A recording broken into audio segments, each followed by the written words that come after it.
Welcome to the Artist Academy podcast, a place where we focus on the business side of art to help you attract more customers, increase profits, and ultimately live a life of creativity and financial freedom. I'm your host, Andrea Earhart, and this week's episode is about hiring artists on to help you on a project. And I realize that this might not be aimed at everybody. A lot of artists just want to do canvas art all by themselves, alone in their studio, and I totally get that. But for maybe some muralists specifically who either want to be hired on by other muralists, I think this would be a really good episode for you to listen in on the other side. And for artists who, have maybe been doing it for a while and you decide you need some extra help and you're wanting to hire someone on, but you're not quite sure how to do that, I think this is a good perspective for both sides of things. So let's get started. And I'm going to first just start by explaining my hiring journey, because I think it's going to be very similar to yours. So my first person that I, quote, hired onto my job site was my now husband. And I think that's similar for a lot of people. Like you go with people either like a family member, or you drag your significant other out somewhere to help you project, or, just lay in some base coats and just like, I just need a little extra hand to get things done. And they're there. They're the opportunity. and they might not be as excited as some others. And we'll get into that, how to, hire excited people to come out with you. But they're there. They're a warm body and they help you get it done a couple hours sooner, right? I used to hire my husband, Ryan, quite a bit. I say hire, like I wouldn't actually pay him. And I would drag him out in the heat and do all the things, especially on road trips. So anytime I would go paint out of state, I would ask him to come with me because I spent so much time back in the day painting for the outdoor store alone in a hotel room painting, and you come home and it's quiet, which is great in a lot of ways. But after a couple of days of being in a hotel room and then painting all day, it gets so old. And so I just have a little sting from that. So anytime I get traveling jobs, I'm like, Ryan, do you want to go with me? We can carpool, or unless I have to fly, then I'll just fly there by myself. But I'm very appreciative when he can come help. But then there was a time a couple years ago now where he said, I don't really want to do this anymore. Use one of your students, because I had started the Artist Academy by then. And I'm like, you know what? You're right. Although students are not necessarily free work, we don't quite have the same banter as me and my husband have. They are more appreciative of it. And Ryan is pretty much just done. I think he'll come out and help me. I'll drag him out when I'm projecting at night, and just so I'm not alone in the wilderness. But other than that, he's really like, I'll help, with the meetups, and I'll be there to socialize, but he doesn't really like to help paint. And that's okay. But I remember being in this position where I was like, okay, if he's not going to help me as much anymore, how do I go about asking people to come on the job with me? Luckily, I had a platform and where I helped other artists go full-time through the Artist Academy, and many were local. So I had a bunch of people to choose from and who are very willing to help, and I still do. So I feel really lucky for that. But say you're in a position to where you're needing a little bit extra help and you're like, where do I find these people? How can I have someone come and help me for a while and hope, will we get along? There's so many, what do I pay them? There's so many questions I'm sure going through your head as they were going through mine. And what I found is if you just put it out there and say that you're needing some help, people will come to you. You can ask friends to tag. I've had people tag their daughters that are 17 years old, as young as, or younger, or I've had just random, so just putting it out there and saying, hey, I'm needing a little bit of help on a couple projects this summer, and just seeing who bites. And because I think you'll get people who are way more excited and willing to learn that way. And then you just have to decide, what do I pay them? Right? So you say you found these people, you put it out there, you have a couple people that are raising their hands saying they want to. How do you pay them? And the main factor for that is experience. Do they know how to paint already? I've had artists of all different kinds. I'm talking ones who the last time they painted was in high school, or barely they've painted at all, and they're just, want to dip their toes into it, to I've had artists that are way more experienced than me. I've hired them come on, and everywhere in the middle. So it really just comes down to experience, how much they're going to help, how much space they're going to cover, and how quick of a time. And for brand new artists, ones that are very, very new. So say they're a high school student. To me, that's very, very new, or college student. I will ask them to come on, and we might just even do a free trial run. They'll come on. I'll show them a lot of things. I'll make it worth their time. I'll show them what paint I use, how I apply it. I'll show them all the things that they don't know, so that when they're coming on, I'm taking a little bit of my time to help them understand what this job entails. And we'll just talk all day, and they'll kind of more decide for themselves if this is something they want to do, if they want to come back and help me. And I've had a couple people come out, they're like, this is a lot more than I thought it was. Thank you, but no thank you. And I've had some people be like, those come out so thirsty, like, this is what I want to do. That if you ever need help, this is what I want. I'm really ready to hit it hard. And I've taken a lot of people under my wing. I think every year I really pick one person. So the first year, a couple years ago, was Samantha. I really took her under my wing. I was like, okay, show you how to paint, give her lots of opportunities, pass her some projects. And now she is flourishing on her own. And then we went to Shannon. And so Shannon came out with me several times, and I passed her some projects, and now she's doing great on her own. And now we have this summer Tiffany. Tiffany is working with me because I am larger and pregnant and can't work as much as I would maybe like to. But although just to say though, taking a little bit of a break from working 10-hour days in the summer or more is actually great. And I don't know that I will ever go back to that, because taking life at a slower pace now that I'm expecting a baby, I am loving this. And even having to hire on a couple people every once in a while, I think that's completely fine. But I'm painting about 5 to 7 hours a day at the absolute most, which is a normal work day, or at least a half day. And I'm having so much fun with it. Not overbooking myself, taking the weekends off, sometimes even a 3-day weekend. I don't think I'm ever going back to overworking and hustling and doing the thing. And I think I can say that now because I've set everything up prior, and I've put in those hard hours of learning and doing all of that. Now I'm able to step back. So I don't want to put this out there for somebody who is in the very, very beginning saying, well, Andrea's taking it easy. Maybe I can just take it easy. And you can, but I think slow growth comes from that. And if you really, really want something, I think hustling for the first couple years, just a little bit, I think that can do magic. So, but just, for the stage that I'm in right now, I'm taking it easy, and it is great. So every year, like I was saying, like this year is Tiffany, and every year I've kind of focused on one main person to help them. Whereas, so I would maybe work with them maybe once a week, maybe once every other week, a couple times a month, something like that. But I send the majority of my stuff to them to help them get going because I believe in them. And then I'm still working with other people. So Artist Academy members will ask if they can come on. And of course, I'll say yes, and we'll work together. And recently, I've figured out a really good balance. I like when I have someone out on the job with me maybe once a week, maybe twice a week. But any more than that, it's just not my favorite thing. I really like to just go to a job, show up, put in my headphones, and just go and be by myself. It's very therapeutic for me. Having nobody else around, I just really, really like it. But I also really like helping out other artists, like I said, and having someone come on to the job site and have me teach them, and they're learning something new.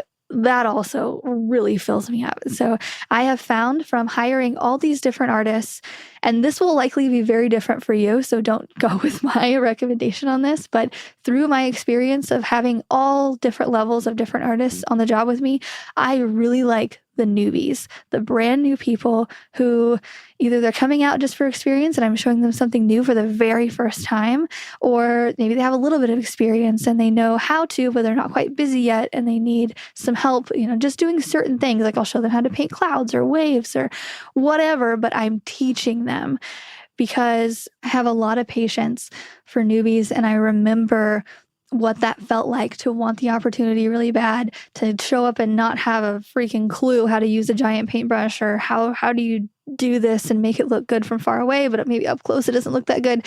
And just, I remember that confusion and wanting that opportunity so bad. And so I am very happy to give it to another person. I ran through the idea of hiring someone on with me just having one person. And I've done this in the past. I've like trained them and, got them up, and, having one person that I have on call with me all the time. And it's not my favorite thing because I found that my schedule flexes all the time. All the time. I have a customer calling me one week saying, hey, sorry, construction things are happening and we have to push it to the next week, and like all the things. So having someone rely on me every single week to come out is not my favorite thing, because just having to communicate those schedule changes and, being like, sorry, I had to, you set aside the entire Tuesday to come out and help me, but now, I don't use your help. Like, I don't like having to disappoint someone like that and be like, I know I said I was going to use you, but now I just can't. Sorry.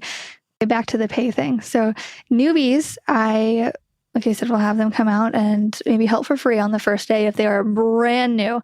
And then if they want to come out again, I'll figure out some kind of pay scale. And it's typically something like $20 an hour or $100 a day. Just kind of depends on whatever level they're at. If they have some painting skills and they do it decently quickly, they're not just like slow as a turtle, I will do maybe $20 an hour, $25 an hour, something like that. I used to start people who are new at $30 an hour, and I've found that that's a bit too high, because then soon after they're looking for a raise, maybe a couple months in, and whereas they've gained a little bit of skill, typically I found that they haven't gained enough to get that $40 an hour quite yet. And it's just, I found that if I start them a lot lower and then give them raises as I go, that works out a little bit better, rather than saying, okay, we're going to start at $30 an hour, but then they're really, really, really slow. And then I get them trained up to $30 an hour. And then by then they're ready to go higher. And it's like, no, it's really project dependent too. Sometimes I'll have people come out and they help so much that they're expecting $100 that day. I'll give them $150 because I'm like, thank you so much. You helped so much today. And then on the other hand, sometimes I get people set up and like, paint this, you good to go? Okay, great. And then I'll leave and come back. And I found that they have not made very much progress at all because they've gotten stuck. And I didn't realize that it was a part that it got stuck on. And so I'm paying them way more than I should have. So just starting really low and then raising it as needed, or depending on what the project comes to. Like, say you could even give like a bonus at the end of the project if the client loves it, or if the client tips me, I will give part of that to my helper. And yeah, it just kind of depends. But if I have an experienced artist come on, and like I said, I don't really do that very often nowadays. I really like helping people. If somebody's on my job site, I'm hiring them to help get the project done a bit sooner. But if I'm not like helping them in some way and I'm not teaching them something new, I'm like, it just doesn't really light me up. I'm like, okay, thanks for your help. And I know that not everybody's going to be like that, but that's just how I feel. I want someone to get out of the project more than I am getting out of it by them helping me speed it up. I want them coming away with something that they have learned, that they can use, photos that are helping them get other jobs, something like that. So I started out hiring artists who were the same ability as me, because those are just the ones that I knew. I didn't have the Artist Academy yet. And those were fine. But I found that if I hire an artist who is either older than me or they have more experience than me, and I bring them on to my project with a client that I have, it's a lot harder for me to just tell them what to do and have them do it. And I've found that I get a little bit more pushback because they want to be a part of the creation process, and they don't necessarily want to paint exactly what I say, or they don't want to show up on the time that I want to show up at. And it's just, I'm like, But however, on the flip side of that, they help out a lot. And like parts where maybe I'm not as experienced with, like painting certain things like trees or whatnot, it turns out a lot better because I have that experienced artist with me. So it ended up working out better in that way. But nowadays, I'm very confident that I can paint just about anything. So I don't need a more experienced artist with me at this moment. So I just don't hire them anymore. And I've gotten into positions to where we've ended up splitting the profit 50-50. Like for some reason, there was a bit of confusion of who the artist was hiring and whatever. So I ended up going on a project 50-50. And I don't necessarily like doing that nowadays. I don't do that because nowadays I will just say, hey, how about either you take this one and you refer me to somebody later on, that like a photo op mural or something, or I'll take this one and I'll trade you something for it. I don't like to work 50-50 because there's just a whole layer of communication that's needed on top of everything else. And I just don't like doing it because, for instance, the communication layer is to make sure everybody's in the know, to make sure everybody knows like when the meeting is going to be or when, what the design is, or they need to approve. I need to send, the design to my partner that I'm working with 50-50 before we send it to the client, or we need to talk about things before the client, and then the client will tell them something and then they don't tell me, or because there's some kind of communication issue. And I'm like, no, I don't want that. There's no need for it. I don't think there's no like benefit that comes from that. And then something always gets left out, and then some kind of usually small problem arises, but it's a problem that would have been eliminated if it was just either me working one-on-one with the client so that I get all the information and I can just have somebody help, or if I'm just showing up on the job to help somebody for some reason and they've already had the meeting with the client, they know exactly what they want, and then they can just communicate to me really quickly when I get there exactly the part that I can help on, and I can just do that. There's no need for me to be in the meeting too. I don't want to do that extra communication layer. And so nowadays, I will avoid doing 50-50 work unless it's like very much like, I don't know. Okay, actually, there's no unless. I just don't want to do it. So I'll just trade. Like I mentioned on last week's project or last week's episode, trading things that you like, or, communicating beforehand that I don't like, that is now something that I have learned to do. Going back just a little bit though, because I realized we're talking about what to pay people, and I just completely skipped over what to pay people. And okay, anyway, sorry, pregnancy brain. But it's when you have someone coming onto the project and they have more experience, ask them what they want to be paid. And I don't think it should be a percentage of what you're getting for the project. So say I have a project that's $10,000 and I'm having someone come on for a week. I don't think that they should get 20% of that or 30% of that. I don't think what I'm being paid matters whatsoever. I think it's up to the artist. So whenever I ask an artist to come on, or whenever, say you're wanting, more experienced help, or you have an artist coming on who is a little bit more experienced than you or as experienced, it doesn't matter. Ask them what they want to be paid, because typically they have an hourly rate that they're used to in their own business, and they can tell you what that is, and that would work. So you could tell them yes or no. Yes, that works with my budget. No, it doesn't. Or, and I highly recommend this, yes, I would love to hire you on for that rate. However, it's going to be a maximum of 20 hours. So just give what your budget would be, and we need to get this amount done in this time. Can you do it? Because I've had artists come on too where I'm paying them an hourly rate, and then it goes way over what I thought it was going to. And it's like, oh, then you can't back out after that. And it's like, or I've done things before where I've gotten jobs and I've had more experienced artists come with me, and I've been like, okay, I'm going to take 60% of the profit and you're going to take 40 because I got the client and I'm doing all the communication and all the mock-ups and whatever, and I did all the marketing, and you're helping paint, so I get 20% more. And that didn't work out a couple times because I'm paying them more than I think they should be paid, or they're getting paid less than they think they should be paid because they feel like they helped out more, or whatever situation it is. So just give an hourly rate, give your maximum budget, and tell them what needs to be done inside of that, because that's how it would be on their own project anyway, right? If a client reached out to them, the client would say, how much are you going to charge for this? And they would say this much. And they're like, okay, great. I need this amount done in this amount of time. And they would agree to that as well. So you're basically their client rather than like a partner in this type of a thing. But the more communication up front, the better, and put it in writing, even if it's a text message. That way you can screenshot that text message, pull it back up, because people forget all the time. Even when I'm texting other artists and they're telling me about a project, I will just skip over the first part of the conversation and then just focus on the last one because they asked me a question. And then I'll be like, okay, great. And then later I'm like, what are we doing with this? And like, I told you, you needed to bring green paint. And I'm like, what do you mean? And I would go back in their text messages and yeah, I was supposed to bring the green paint, but that without that like proof, I would have been like, are you sure you were, you were told me to do that? It's just silly things like that. Get it in writing.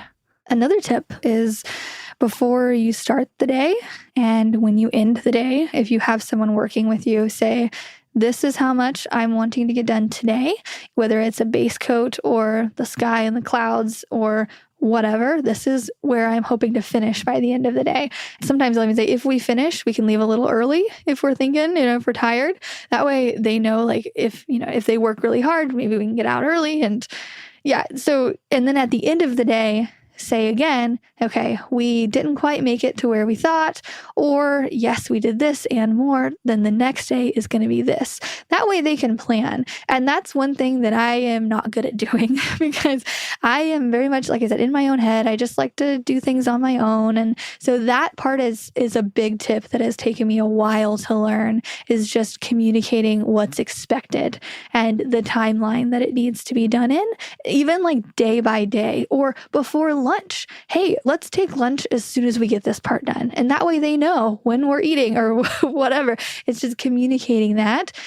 I'm just not a fan of just I really like working by myself. I don't know how many times I'm going to say that, but that is one part that will make it so much easier for someone to come on the job with you and make everything flow a bit easier. Another tip that I have found is when I am planning to go on the job for the first day, typically, and I know that I have either an Artist Academy member coming with me or somebody, and say I need to be there by 10 a.m. I will tell the Artist Academy student to come at 11 a.m. because just in case I forget something and I'm running like 5 minutes behind, 10 minutes behind, or I need to go by the store in the morning and I forgot about that, I need to go get paint and whatever, or if I need to meet with my customer on site, which I often do on the first day, they'll meet me on site. We'll go over what's expected. They'll show me the wall again. We'll go over any changes that they want. That way I don't have a helper there with me to, just like listen in on what's going on. I'm sure it can be beneficial for them in some way, but this way I'm not paying them to be there. If it's a paid helper, to just listen to me talk to the customer and figure things out, because sometimes it can take up to 30 minutes or more for the initial meeting. Like this just happened to me actually last week. I was meeting with a customer, and as soon as I got there, she completely changed what we were doing. I mean, it was similar, but it was very different. So I was on my iPad sketching, showing her, we were going back and forth together, and we were just able to have a really good conversation, just us two. And I really liked that. And so if I would have had a helper there, they'd just been kind of standing there like, do I chime in? Can I help? Not really. Okay, do you want me to sit in my car? Like, it's too early to go get lunch.